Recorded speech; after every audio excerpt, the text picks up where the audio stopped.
ये हो क्या रहा है मुझे? মার্বেল ভক্তদের জন্য দারুণ এক চমক। সম্প্রতি প্রকাশ পেয়েছে স্পাইডারম্যান ব্র্যান্ড নিউ ডে ছবির ট্রেলার।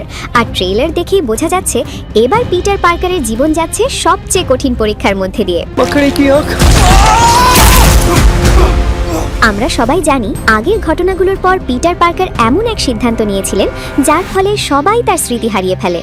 ডক্টর স্ট্রেঞ্জের কাছে অনুরোধ করে তিনি নিজের অস্তিত্ব মুছে ফেলেন সবার মন থেকে। ফলাফল, তার প্রেমিকা এমজে অর্থাৎ মিশেল জোনস এখন আর তাকে চিনতে পারেন না। তার সবচেয়ে কাছের বন্ধু নেড লিডসও ভুলে গেছে তাকে। ট্রেলারে দেখা যায় পিটার দূর থেকে তাকিয়ে আছে, কিন্তু কিছুই বলতে পারছে না। সেই দৃশ্য সত্যিই হৃদয় ছুঁয়ে যাওয়ার মতো। এখানেই শেষ নয় পিটারের দুঃখ। তার স্পাইডার ডিএনএতে পরিবর্তনের কারণে ধীরে ধীরে কমে যাচ্ছে তার সুপার পাওয়ার। একজন সুপার হিরো যে কিনা নিজের শক্তির উপর নির্ভর করে, সে যদি সেই শক্তি হারাতে থাকে তাহলে কি হবে? Excuse me, Dr. Banner, आपकी हेल्प चाहिए। এই দুর্বলতার মাঝেই সামনে আসে ভয়ঙ্কর শত্রুরা। স্করপিয়ন তাকে হত্যা করতে মরিয়া। পানিশারও সুযোগ পেলে ছাড়বে না। একদিকে একাকিত্ব, অন্যদিকে শক্তিহীনতা, আর চারদিকে মৃত্যুর হুমকি। পিটার পার্কার যেন এক দুঃস্বপ্নের মধ্যে আটকে গেছে। ঠিক তখনই ট্রেলারে দেখা যায় এক গুরুত্বপূর্ণ চরিত্র, হাল্ক। তিনি পিটারকে বোঝান তার এই দুর্বলতা আসলে একটি পর্যায় মাত্র। এটা তার লাইফ সাইকেলের অংশ।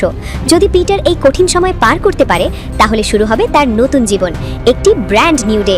এখনো ছবির পুরো গল্প গোপন রাখা হয়েছে, তবে বড় প্রশ্নগুলো রয়ে গেছে। পিটার কি তার বন্ধুদের স্মৃতি ফিরিয়ে আনতে পারবে? সে কি আবার তার শক্তি ফিরে পাবে? আর এই ভয়ঙ্কর শত্রুদের মোকাবিলা করবে কিভাবে? সব উত্তর মিলবে সিনেমা হলে।